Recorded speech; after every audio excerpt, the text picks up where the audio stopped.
Les Oscars se sont déroulés hier soir, il faut évidemment en parler, en plus de toutes les autres actualités. Salut à tous, ici Reg, bienvenue dans les actualités de la semaine avec plein d'événements intéressants. Premièrement, les Oscars, forcément, mais aussi un truc fou pour la chaîne, c'est que c'est bon, maintenant on sera à jour sur les actualités. Il y aura plus décalage d'une semaine à chaque fois. Tout ce qui s'est passé même hier, vous êtes au courant aujourd'hui. Et normalement, il y aura 2 vidéos actualités par semaine. Une lundi, une peut-être jeudi, vendredi. Mais comme ça, on sera à jour rapidement. Ou alors quand il y aura des sujets intéressants. Mais on va parler de tout ça. Comme d'habitude, dans la description, quand épinglé, il y aura la liste des actualités, mais je vous incite à vous intéresser à toutes les actualités et aussi me donner votre avis sur l'actualité parce que moi je vais donner le mien. C'est ça qui nous intéresse, c'est voir ce qu'on pense des différentes choses et vous n'êtes pas souvent d'accord avec moi et c'est ok. Et si j'ai l'air heureux lorsque je tourne cette introduction, c'est que j'ai pas encore vu les Oscars. Donc peut-être quand je vais parler des Oscars, je ferai la gueule. On va voir ça dans quelques secondes. Avant de commencer, j'aimerais remercier le partenaire officiel de cette vidéo, c'est BorgosVPN et ses 38 000 utilisateurs et presque 5 sur 5 sur Trustpilot. Vous les connaissez, c'est le meilleur moyen de soutenir la chaîne, mais aussi un service utile que j'utilise tous les jours, vraiment. C'est simple, je vous mettrai dans la description quand épinglé un site internet ou même plusieurs pour savoir dans quel pays se situe le film que vous voulez regarder. Ensuite, vous changez de pays. États-Unis, Canada, Belgique, Suisse, Royaume-Uni, Italie. Beaucoup de ces pays ont la VSTFR et même la VF pour ceux que ça intéresse. Quelques exemples sur Netflix, vous allez bien rigoler, mais vous avez le droit à Craven dès la semaine prochaine. Vous avez déjà le droit à Venom et même à Emilia Pérez. Et oui, sur Disney+,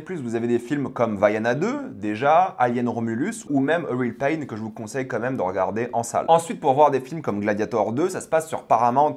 Alors pour Paramount+, il faut que vous vous connectiez avec votre VPN et en même temps sur l'application Paramount officielle. Donc vous prenez un abonnement de Paramount, mais si vous avez Paramount via Canal, vous vous connectez à votre compte Paramount avec votre compte Canal. C'est vraiment simple de le faire et vous avez accès à tous ces films comme aussi Septembre 5 ou même Sonic 3. Même chose pour Max, il faut vous connecter à l'application Max en question. Vous avez déjà Flow par exemple, vous avez L'amour au présent, vous avez La guerre des Rohirrim, vous avez Hérétique ou encore A Different Man qui n'a toujours pas de date de sortie française. Et pour les gros consommateurs de YouTube, vous avez toutes les fonctionnalités géniales de YouTube Premium pour moins cher. Prenez un pays de l'Union Européenne où c'est moins cher comme la Roumanie, la Bulgarie. Ça marche encore aisément aujourd'hui, il y a plein de tutos sur internet pour ceux qui n'y arrivent pas. Et vous avez accès à toutes ces fonctionnalités qui sont pratiques et changent la vie, comme pour Letterboxd qui est aussi moins cher pour l'abonnement patron si vous allez dans un autre pays. Vous serez en bien plus grande sécurité avec un VPN que ce soit le Wi-Fi de l'université, de l'hôtel, de l'aéroport ou même de chez vous. Vous pouvez partager un compte avec 7 personnes au total. C'est disponible sur tous vos appareils préférés. C'est super simple d'utilisation. Vraiment, tout le monde peut le faire en quelques clics. C'est fait. Vous pouvez essayer par vous-même quand vous êtes satisfait, remboursé sous 45 jours et vous avez une assistance technique en français 24h/7. Utilisez le lien dans la description quand épinglé afin de vous abonner à BorgosVPN et bénéficier de 83% de réduction plus 4 mois gratuits. Foncez sur l'offre. J'ai changé de tête et on va commencer donc avec la cérémonie des Oscars. Merci à tous de l'avoir suivi en live. On était plus de 1100 en moyenne sur ma chaîne principale et la VOD est encore disponible pour ceux que ça intéresse, mes réactions en direct et aussi sur Twitch en même temps. Donc merci à tous. C'était le plus grand live de ma chaîne et je précise encore une fois que je fais jamais de live sur la chaîne YouTube principale. Il faut aller sur la chaîne secondaire pour ça ou sur Twitch directement. C'était grave cool de suivre la cérémonie en direct. Tous ensemble, on a fait nos pronostics avec des sondages. J'ai donné les miens. J'ai eu d'ailleurs 12 sur 19 bonnes réponses. C'est pas mal, mais c'est pas très bon. Parfois, il y avait des hésitations parce que pas toutes les catégories étaient très simples à déterminer. Mais j'ai envie de parler un peu de la cérémonie. Donc, commençons avec Disney+ et putain Disney+. Sans même parler de la qualité de merde, que ce soit sur Chrome ou application directement d'ailleurs. Que ce soit la VF obligatoire. Au moins, Canal te donnait l'option de couper la VF et juste d'écouter la cérémonie. Là, non, t'avais pas cette option-là. Fallait taper les traducteurs. Alors, au bout de quelques minutes, t'oublies que les traducteurs existent, mais ça te gâche un peu le son, tellement que j'hésitais à regarder un stream un peu moins légal, entre guillemets, pour écouter les vrais discours. Mais non, VF obligatoire, ça c'est de la merde. La pauvre journaliste qui devait se débrouiller toute seule à faire des sortes de mini-interludes pendant les pubs aux US, à donner des faits divers, à partager des clips et des stats. Oh, c'est nul. À l'époque, au moins avec Canal, il y avait des gens qui débattaient, qu'on soit d'accord ou pas avec eux. Au moins, ils parlaient d'un truc, il y avait une sorte de débat, discussion. Là, la pauvre était toute seule. C'est pas sa faute, évidemment, c'est la faute de Disney+.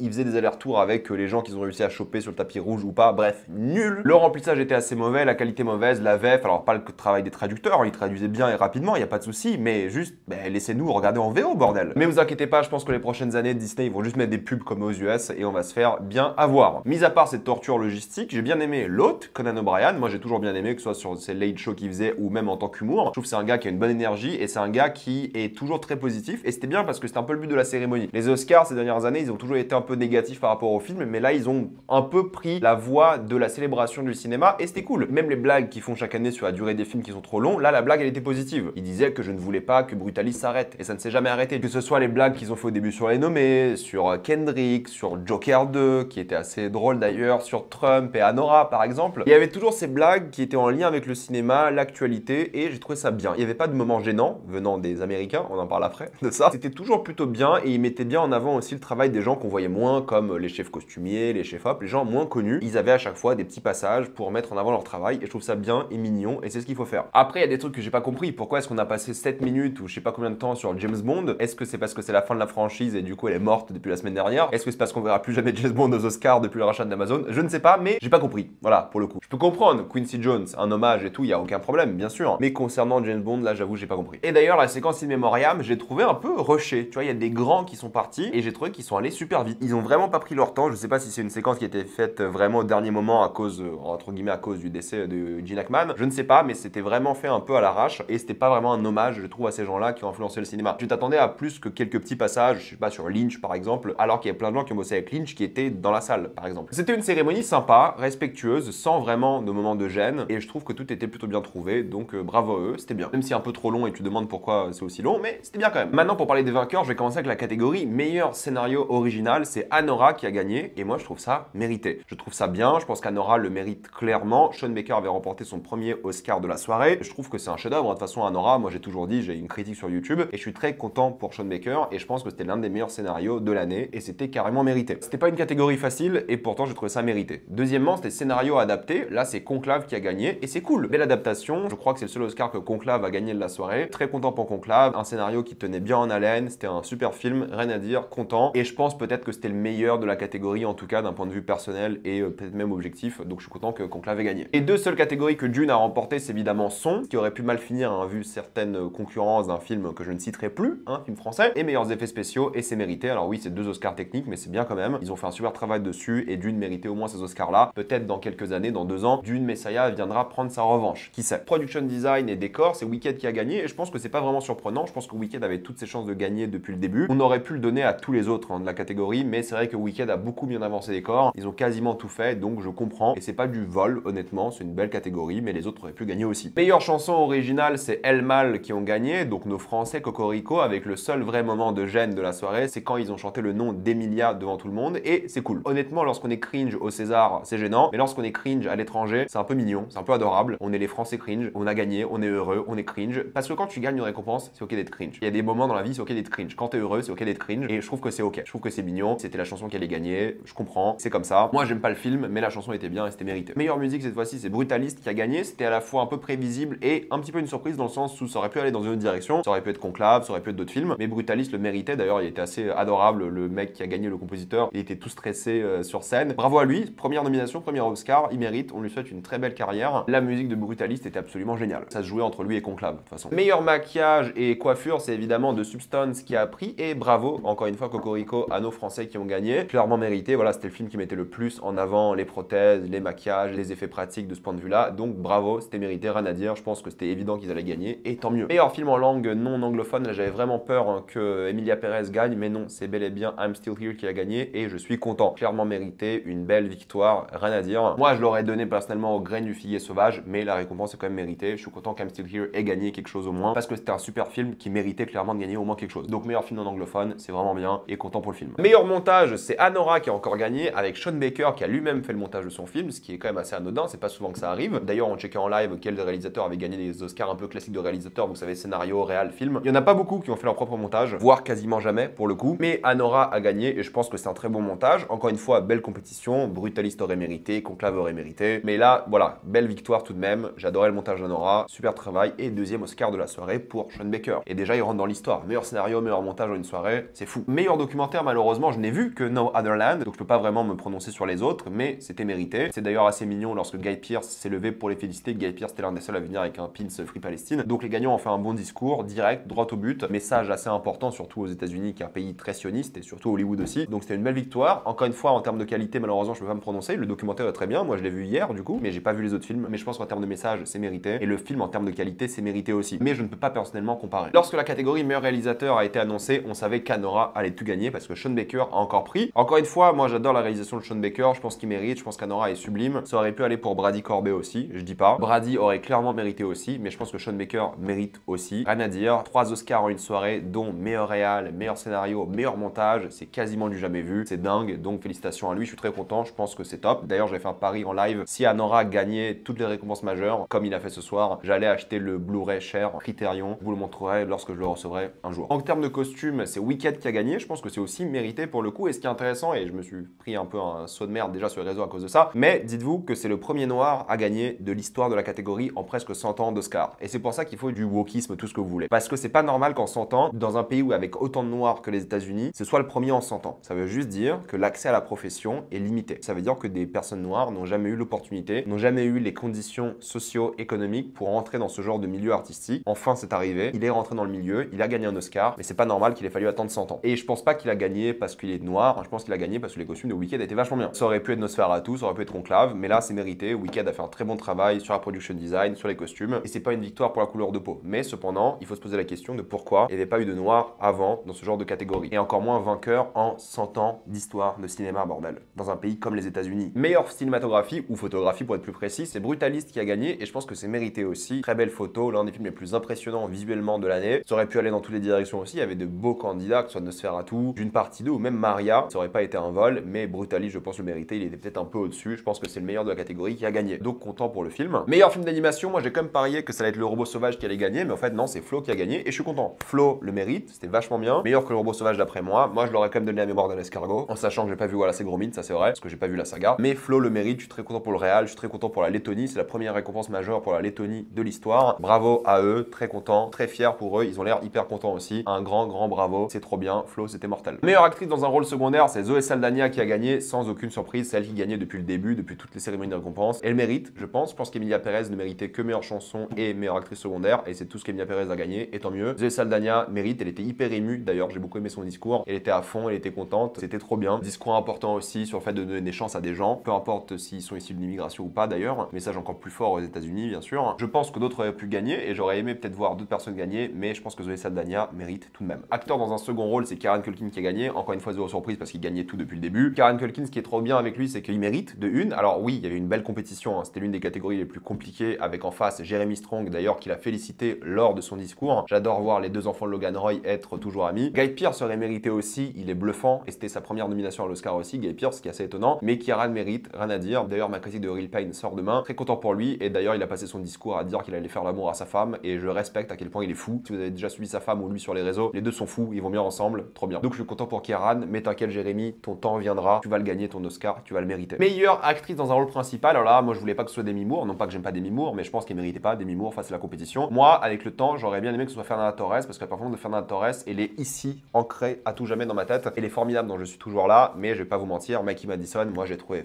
faramineuse, génialissime, et elle joue super bien, je voulais juste pas que ce soit Demi Moore. Demi Moore, encore une fois, hein, super actrice, elle joue bien dans nos substances, mais c'était pas la catégorie, et je voulais pas voir gagner quelqu'un un Oscar de carrière. Je voulais que la personne la plus méritante gagne. C'était pour moi Mackie Madison ou Fernanda Torres, et elle a gagné, Mackie Madison, et je suis content pour elle. Elle est jeune, elle a du talent, elle va encore montrer à quel point elle va gérer dans les prochaines années. Trop bien. Ce n'est que le début de sa carrière, et elle mérite parce qu'elle était incroyable dans Anora. Meilleur acteur dans un rôle principal, c'est une catégorie difficile, hein. Pour le coup, il y avait beaucoup d'hésitations, mais c'est bel et bien Adrien Brody qui a récupéré l'Oscar avec un discours qui parlait de plein de choses sérieuses, de sa vie, du monde. Il a même dit de couper la musique à un moment, ce qui est un moment à la fois hyper gênant et un moment d'aura, de charisme assez énorme. Mais bon, quand t'es nommé 2 fois à l'Oscar et tu gagnes 2 fois, je pense que tu peux te permettre un peu d'ego. C'est certes un peu irrespectueux pour les autres, surtout genre ceux qui ont des récompenses techniques et ils parlent genre 30 secondes. Mais bon, voilà, on peut essayer de comprendre. Surtout qu'il a dit qu'il allait être bref, il a parlé pendant encore 2 minutes. Ok. En tout cas, c'est mérité, il est exceptionnel dans le Brutalist. Les autres auraient pu gagner aussi. C'était une catégorie hyper compétitive. Je suis content pour lui, il mérite, il était grandiose. Bravo à Adrien Brody, rien à dire. C'était mérité, mais vous inquiétez pas, Timothée aura le temps de gagner plus tard. Ralph Fiennes, il s'en fout, de toute façon, il a toujours dit. Sébastien Stan aussi, il aura le temps de gagner plus tard. Et Coleman Domingo aussi, je pense. Mais Adrien Brody, là, c'est une performance assez légendaire, donc je suis très content pour lui. Et meilleur film, c'est bel et bien Anora qui a gagné, et c'était donc ma prédiction, et je suis assez content parce que je pense qu'Anora le mérite pour le côté très américain de l'œuvre. Encore une fois, j'ai une critique pour ceux qui veulent plus de détails, et je pense que c'est très bien qu'un film comme ça soit nommé. C'est rare que la Palme d'Or et l'Oscar soient gagnés la même année. L'autre film qui avait fait ça, c'était Parasite. Marrant parce que les deux sont distribués par Néon aux États-Unis. Mais tout ça pour vous dire que Anora méritait, et Sean Baker est rentré dans l'histoire à tout jamais des Oscars pour le seul homme de l'histoire à avoir gagné 4 Oscars le même soir pour un seul film. Certains vont dire que Bong Joon-ho a aussi gagné, mais en fait, techniquement, vu que Bong Joon-ho a gagné meilleur film étranger, la récompense ne va pas au réalisateur ou au producteur, elle va au pays. ce qui est un peu stupide. Mais du coup, c'est la première personne à avoir gagné 4 Oscars en une soirée pour un film. Un seul film, je précise, parce qu'il y a d'autres personnes qui ont gagné 4 Oscars, mais pour d'autres films. Là, c'est un seul film, et c'est le premier réalisateur de l'histoire à avoir gagné pour meilleur réal, pour meilleur montage, meilleur scénario et meilleur film. Jamais ça n'a été fait de l'histoire. Il y a plein de réalisateurs qui ont gagné scénario, film et réalisation, mais montage en plus, c'est jamais fait. Donc il rentre à tout jamais dans l'histoire du cinéma, dans l'histoire des Oscars. Je dis pas qu'Anora est peut-être le plus grand film des 10, mais c'est un beau film et je pense qu'il faut aussi récompenser ce genre de film. D'ailleurs, il a dit un truc hyper intéressant dans son discours. Il a dit qu'il faut plus de films comme Anora, des films à petit budget qui peuvent plaire aux gens. Et ce qui est intéressant, c'est quand tu regardes les Oscars cette année, il n'y a pas beaucoup de films en théorie. J'ai comparé aux autres années. Cette année-là, il a raison par rapport à ce qu'il dit. Il n'y a pas beaucoup de films en soi. Il y a beaucoup de films qui ont beaucoup de nominations, mais il n'y a pas beaucoup de films de manière générale. Et ça, c'est un problème en réalité. Donc je suis content, j'espère qu'Hollywood va comprendre le message et faire plus de films comme ça. Mérité, et je suis encore une fois satisfait de cette cérémonie qui était cool. On s'est bien éclaté, et je pense qu'il y avait quasiment aucun vol dans les vainqueurs, et je pense que tout le monde était méritant. Concernant les autres actualités, nous avons le Pass Culture qui passe de 300 € à 150. Il a été coupé en deux, ce qui est assez triste, parce qu'en fait, bah oui, la culture c'est important, disons les choses. Ça vous permettait de prendre des places de cinéma, des films, de regarder, d'explorer des formes d'art que vous n'aviez pas exploré auparavant peut-être. Et même s'il y a des gens qui disaient ouais, ça servait juste à ce que des jeunes s'achètent des animés et des mangas. Et alors, si c'est l'art qu'ils veulent regarder, et alors? En fait, c'est ça qui m'énerve, c'est que le Pass Culture c'est pour la jeunesse qui a généralement pas d'argent et on leur enlève ce lien à la culture et à l'accès à la culture qui est important de une pour les démocraties, vraiment pour le coup, et aussi pour le développement personnel de chacun. La culture c'est important, l'art est important et du coup le fait de couper ça, c'est inquiétant pour l'avenir du monde et c'est toujours chez les gens qui en ont besoin qu'on coupe. C'est jamais chez les gens aisés qu'on va venir titiller. C'est généralement les jeunes. Super, bravo. Comme les alternants qui ont été taxés, des choses comme ça. Je vais pas faire de la politique, hein, mais ça devient un peu frustrant, surtout quand ça touche à l'art. Peu importe l'art que les gens voulaient regarder ou utiliser, on s'en fiche. C'est leur choix. Laissez-les adorer l'art, peu importe lequel c'est. Et combien de ces gens-là ont pu découvrir d'autres formes d'art grâce au Pass Culture? Beaucoup. Oh non, One Piece était le truc qui était le plus acheté. Bah ouais, c'est un truc hyper populaire, c'est normal. C'est la base. Laissez-les kiffer ces gens. Désolé aux jeunes qui ont connu le Pass Culture, désolé aux jeunes qui vont le connaître avec moins d'argent. Même si moi je l'ai pas connu, bah j'aurais aimé que encore plus de jeunes, les futures générations, en profitent encore plus. Et malheureusement,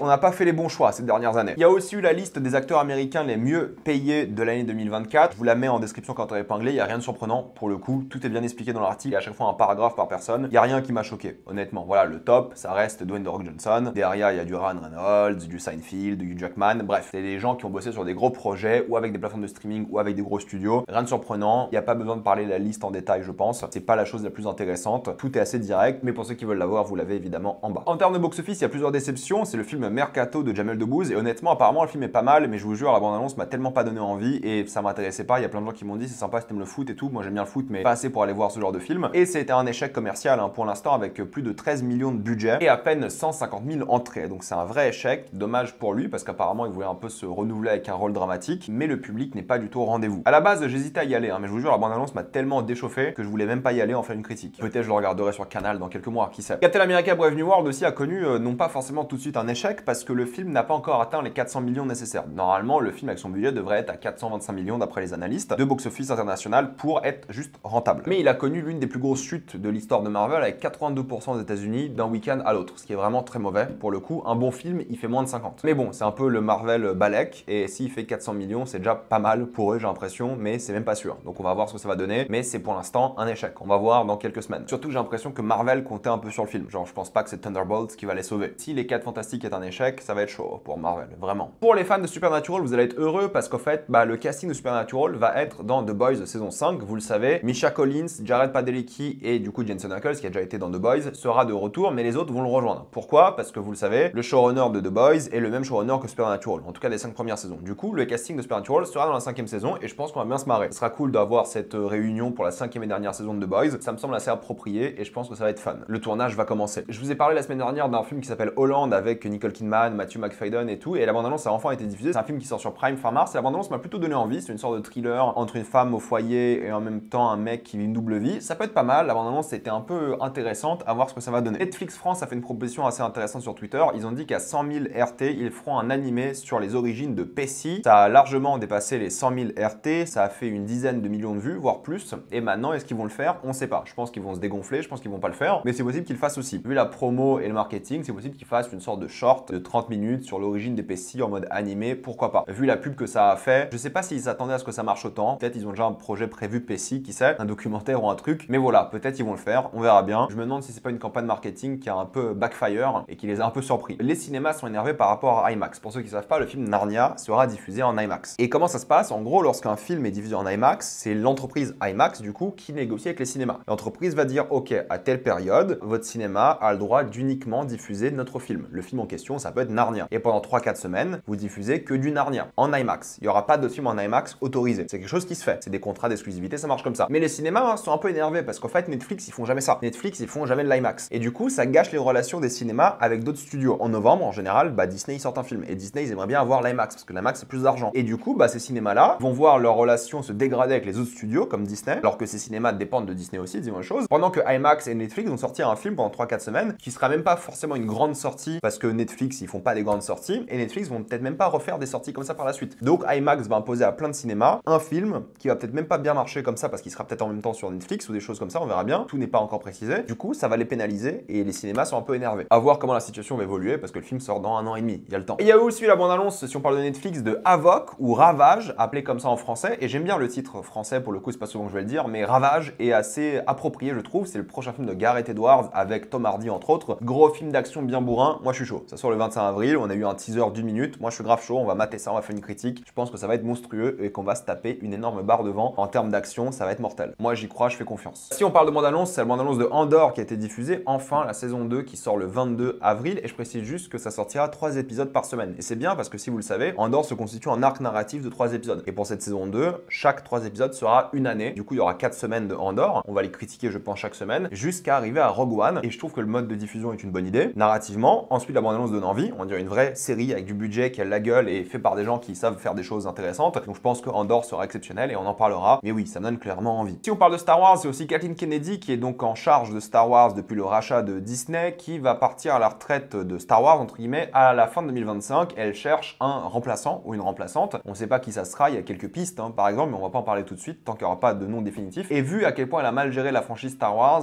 bon débarras, j'ai envie de vous dire. Je sais pas qui va être le successeur, mais ça m'inquiète un petit peu tout de même. On en parlera quand il y aura plus d'infos. Par contre, il y a une info qui est sortie aussi sur Taika Waititi, qui apparemment ne va plus réaliser son film Star Wars, mais va sûrement en scénariser un. Donc à voir comment ça va être fait. Moi, j'aime bien Taika Waititi, et ça vous le savez. Daredevil saison 2, et oui, même si la saison 1 sort cette semaine, on parle déjà de la saison 2 qui aura 8 épisodes, contrairement à la 1 qui en aura 9. Le tournage va bientôt commencer, et c'est bien. Normalement, les saisons, comme ça, devraient commencer leur tournage avant même la diffusion de la première saison, surtout quand tu sais que t'es déjà renouvelé. Donc on aura une saison 2 assez rapidement, genre 1 an après, ce qui est cool. Et Mathieu Lillard a rejoint le casting, donc content pour lui, j'ai envie de vous dire. Hâte de voir déjà cette saison 1, et plusieurs annonces ont été faites. Il y aura un Punisher spécial, donc un film, j'imagine, ou un court de 50 minutes ou 1 heure, on verra bien, ou peut-être un long métrage, mais téléfilm quoi, Disney. John Bernthal sera d'ailleurs co-scénariste, ça peut être intéressant, et ça sortira, j'imagine, peut-être pour la fin d'année, on verra bien. Par contre, pour ceux qui attendent X-Men 97, non, ça sera pas cette année malheureusement, ça sera l'année prochaine. Je pense que ce genre de série avec ce niveau d'animation, même s'il n'est pas extraordinaire, il était bien quand même, a besoin de plus de temps, donc peut-être X-Men 97, ça sera tous les 2 ans, et pourquoi pas, moi je peux attendre, j'ai bien aimé la première saison, ça me dérange pas. Et le tournage de The Bear a commencé, sachant que la série devrait sortir à l'été, en général en juin comme d'habitude. Il n'y a pas eu de renouvellement pour une 5e saison pour l'instant, mais on va voir ce que va donner la 4e. Et il y a des concept art de Doomsday qui ont été révélés du prochain Avengers. Attention aux concept art, ça veut rien dire, encore une fois, on en a vu plein des concept art, je sais pas, pour No Way Home aussi, qui donnait bien plus envie que le film en question. Donc attention à vos attentes, attention à ce qui va être fait, attention à l'avenir de ce film, même si moi il m'inquiète parce qu'il y a 0 build-up pour Doctor Doom, donc ça c'est un peu inquiétant, mais ok, on verra bien dans 1 an. Parce que oui, le tournage va pas tarder à commencer. Côté Max et Warner, c'est plus ou moins officiel, mais c'est John Lithgow qui va jouer Dumbledore dans la série Harry Potter lors des 10 prochaines années. Et c'est intéressant parce que John Lithgow, il a fait l'annonce lui en podcast, mais personne n'a fait une annonce officielle côté Max. Donc peut-être chez Max ils sont un peu vénères et ils voulaient peut-être faire plusieurs annonces de casting en même temps. Mais globalement, c'est lui qui va jouer Dumbledore pendant les 10 prochaines années d'après lui. Ce qui est un choix difficile parce qu'il aura genre 87 ans quand la série va s'achever. Intéressant parce que c'est pas un acteur britannique, donc peut-être ils ont complètement abandonné l'idée d'avoir que des acteurs britanniques et ils vont prendre des acteurs américains. Mais pourquoi pas, John Lithgow, très bon acteur, il sait très bien faire un accent britannique d'ailleurs. Donc moi j'y crois, je pense que c'est un bon choix. À voir, encore une fois, si ce sera pas la malédiction de Dumbledore. Les acteurs entre le début et la fin de la saga sont décédés. En tout cas un, donc à voir ce que ça va donner. Mais je pense que c'est un bon choix. Le film Gollum qui devait sortir du coup à l'été 2026 a été décalé à décembre 2027, donc 1 an et demi. Et apparemment ça sera toujours une seule partie. On verra bien, mais ça sera pas pour tout de suite. On va devoir encore attendre pour Gollum. Je sais pas qui attend Gollum, mais on va attendre. Une nouvelle bande-annonce de Minecraft a été diffusée et j'ai détesté honnêtement. Ça a l'air vraiment nul pour le coup, mais je vais regarder et je pense que maintenant que j'ai accepté que c'était nul, ça ira. Maintenant c'est bon, j'ai compris, ça sera mauvais, j'ai accepté, on peut passer à autre chose. Je pense que c'est ça la mentalité qu'il faut avoir avec Minecraft. Et c'est qu'1h40. ventes. C'est déjà ça. Le tournage de la série Lanterns a commencé et j'y crois. Juste avec cette image-là, moi j'y crois. Je pense qu'ils vont gérer. Ils misent beaucoup aussi sur cette série côté DCU. Du coup, j'ai envie de voir ce que ça va donner pour l'été 2026. Et ils ont annoncé plein d'autres films, comme un film Teen Titans qui est prévu officiellement, une série d'animation Green Lantern, une série d'animation Starfire. L'objectif du DCU, c'est d'avoir 7 projets par an. 2 films live action, un film d'animation, 2 séries d'animation et 2 séries live action. Et je pense que c'est un bon plan parce que s'ils arrivent à toujours déconnecter un peu et que tu puisses regarder les films plus ou moins indépendamment, les séries plus ou moins indépendamment, pour moi, il n'y a pas de problème à voir ce que ça va donner. Et je pense que les plans vont beaucoup changer en fonction du succès ou pas de Superman en juillet. Et ils travaillent aussi sur les jeux vidéo DC. Ils ont envie d'en faire plusieurs dans l'univers ou pas d'ailleurs, mais ils ont envie vraiment de créer de gros jeux pour la licence. Parce que si on parle de jeux vidéo, c'est assez triste ce qui s'est passé. Le jeu Wonder Woman de Monolith a été annulé et plus que ça, Monolith a été fermé. Une boîte qui existe depuis une trentaine d'années, qui a fait des jeux vidéo marquants, qui était la seule boîte qui utilisait le système Nemesis pour l'instant. Vous savez, le fameux système qui était dans Shadow of Mordor, qui était vachement bien, pour le coup assez unique, mais il est sous brevet jusqu'à 2036. Donc personne ne peut l'utiliser sauf la Warner. Et notre soutien à ces développeurs du coup sans travail. On verra ce que ça va donner. Apparemment, ils ont envie de retravailler sur des projets, mais ils vont se concentrer sur les grosses licences qu'ils ont chez la Warner et plus tenter des trucs comme ça. Mais c'est dommage parce qu'apparemment le système Nemesis était pas mal dans Wonder Woman, mais en mode amitié plutôt que ennemi. Il y avait des trucs à faire, mais apparemment ce n'était plus suffisant et ils ont fermé le studio. Dommage qu'on ait ni accès au système Nemesis, parce qu'il y a des jeux qui seraient trop stylés avec ce système, genre je sais pas, Cyberpunk par exemple, de tête comme ça, mais j'espère qu'ils l'utilisent un jour pour un jeu genre Batman. Batman avec le système Nemesis, ça serait incroyable. Fable a été décalé à 2026, ce qui est intéressant parce que du coup, vu les images qui ont été diffusées, moi il y a une image que j'ai adorée, c'est celle de la ville,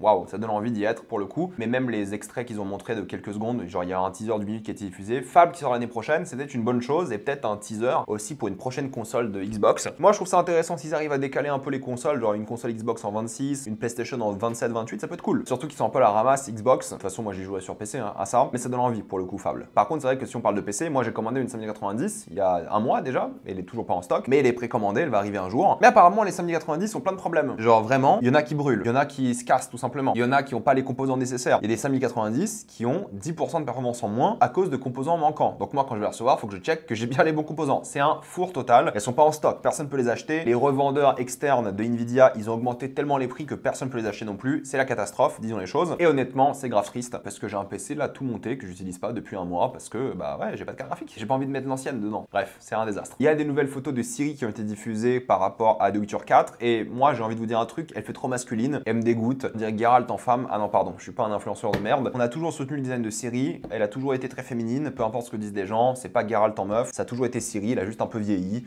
elle est stylée. Là, ils ont juste montré d'autres photos d'elle. De toute façon, entre la cinématique de lancement et le gameplay final, il y aura toujours des différences de fou. Donc honnêtement, arrêtez de gueuler sur les femmes sans raison à chaque fois. Ça va regueuler sur des femmes chauves dans les jeux vidéo, c'est pas possible. Et Monster Hunter Wilds, c'est plutôt bien lancé, il y a plein de gens qui jouent sur PC par exemple, même si sur PC, malheureusement, les performances sont pas folles. C'est un vrai succès pour le coup, tellement que même moi j'ai envie de jouer, même si je pense que c'est pas le genre de jeu pour moi, mais en tout cas, ça donne clairement envie. Pour les sorties de la semaine, eh bien, vous avez la série Daredevil qui sort cette semaine, on en parlera évidemment en critique des 2 premiers épisodes si j'ai pas de bêtises, mais aussi vous avez plein de films, genre comme Mickey 17, dont j'ai fait la critique aussi hier. In the Lost Lands, je sais pas si je vais aller voir cette bouse, ça a l'air pas bien, mais si c'est vraiment mauvais, j'en ferai une vidéo en mode pire film de l'année, qu'on rigole un petit peu quoi. Et il y a aussi Black Dog que j'ai envie de voir, qui a l'air vraiment cool, donc on parlera peut-être de tout ça. Voilà, je vais m'arrêter là, mettez-moi dans les commentaires ce que vous pensez de toutes ces actualités, êtes-vous d'accord, pas d'accord, j'ai envie d'avoir votre avis. Avant de quitter cette vidéo, pensez à utiliser le lien dans la description, commentaire épinglé, afin de débloquer toutes les plateformes de streaming en toute accessibilité, sécurité et avec beaucoup plus d'œuvres. Tout ça pour 2,03€ par mois plus 4 mois gratuits. Foncez sur l'offre. Pensez à vous abonner à la chaîne pour voir les prochaines vidéos. Mettez un j'aime, ça aide beaucoup la chaîne. Suivez-moi sur tous mes réseaux pour plus de contenu comme des formats courts ou des lives. Et moi je vous dis à la prochaine fois.